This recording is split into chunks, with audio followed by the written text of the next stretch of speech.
So for this first time, we're actually going to brew something a bit stronger. And the recipe tells us that it's going to go up to, I'm going to get it out. The recipe estimates that it's going to be 10%. It's fairly strong in alcohol. And for that, normal yeast doesn't do. So we need to have a starter. First step in doing a starter is you get the yeast, and this is now smack pack. So it's Y yeast, American ale, 1056 is the code if anybody's interested. And the beer that we're trying to produce is a Imperial stout. So what do you do with this? This is already expanded a little. I bought it today. So this one here, you squeeze it like that until you find it. It's there. And then this is a starter for the yeast. So you have it better. So basically you lock it in place and then you smack it, break the thing in there. And now what happens is that yeast is activated. And the next step we need to do is we need to actually create a starter for this. So this amount of yeast, it was fine for our bitter root IPA. It worked all right, but this, the brew that we're now going to make, an Imperial stout, it will have a whole lot more sugar, and the recipe estimates that the target gravity after the boil is 190, and all of our other brews, they've been around 160. So 190, it's gonna potentially a lot of alcohol in it. And this is supposed to withstand, this particular yeast is supposed to withstand alcohol up till 11%. So let's see how the process goes. So the smack pack yeast is kind of bulkier, so stuff is happening in that. And then we start making a starter for the yeast. We're using Star San, and we have bottles of it, and then we have it in this spray bottle. So basically we want to disinfect our Elmeyer, I don't know what it's called, but we disinfect this, and then we have a piece of aluminum foil that we disinfect so that nothing gets in there when we're letting the yeast grow. So the instructions that I got from the Viinimaailma was that you have 1 liter of liquid or water and 100 grams of dry malt extract. So this is basically dried wort. What I'm going to do, I'm going to measure out 100 grams of this stuff. At this point, stuff doesn't need to be disinfected because we're going to boil them. But after the boil, it is very important to, disinfect everything. So that's 100 grams exact. So that's the water on. And what the guy said was that don't worry about lumps in it because the yeast is gonna eat through it. But I'm gonna give it a try to make it as smooth as possible.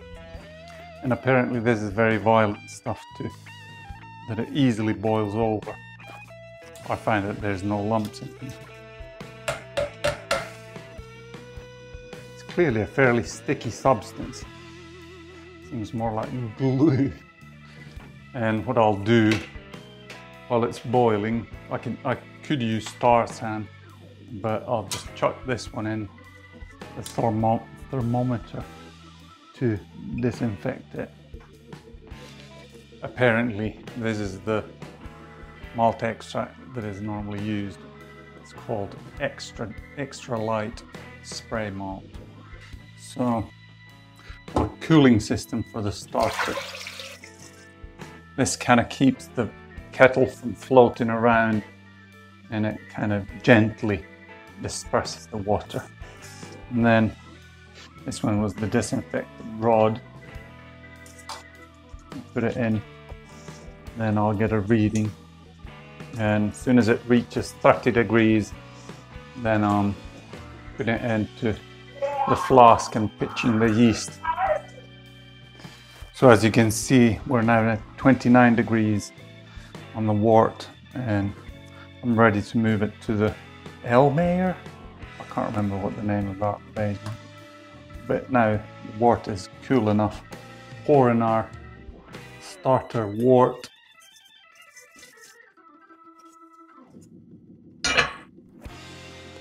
Next thing is to open up the yeast, and my hands are disinfected. And we pour in the yeast.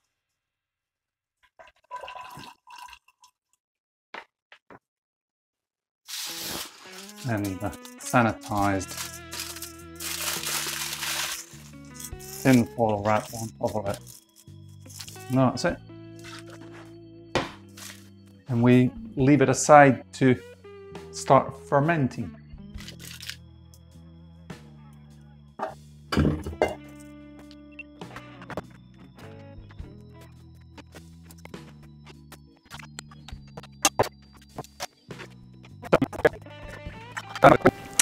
So now it's the next day, and what we need to check, has the yeast eaten up all the sugar in the wort. If we look at it, it has now cooled down a lot. There's a lot less action in it, and how we check it is that we measure the gravity of the stuff, and it has dropped below 1020. We'll add a new batch of wort to get the yeast going again. And we need about 80 mil of this stuff, and then it will fit in. Let's see how it pours out of this.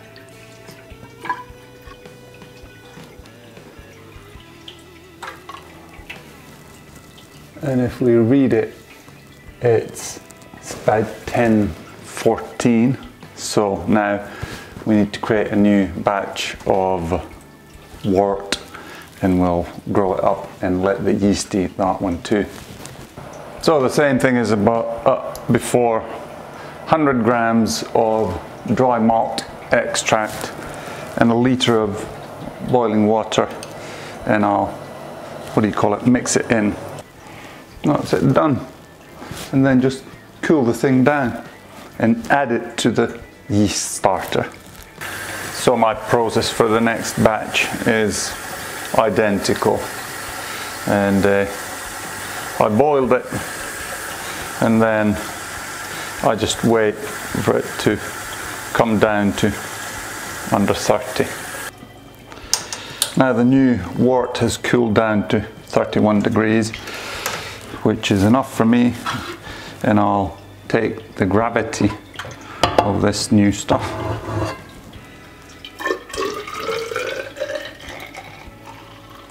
And then if we test the gravity of this stuff, this new stuff, it is 141, so it's exactly what we were aiming at.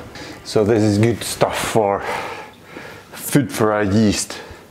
So now we shall pitch it into the starter, and hopefully we'll get a reaction out of it again.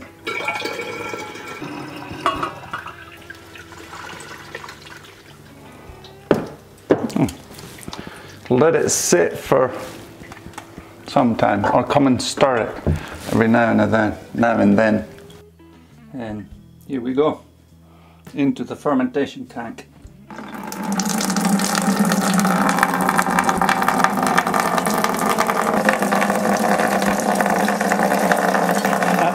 time we have the starter here, and as you can see there's a proper yeast cake at the bottom. We won't be putting all of this in, so we're just gonna put maybe half of it here. So I'll pour this away, the top part of this, and then we mix it properly so that we get all the yeast. Oh, the smell is quite strong. And then into the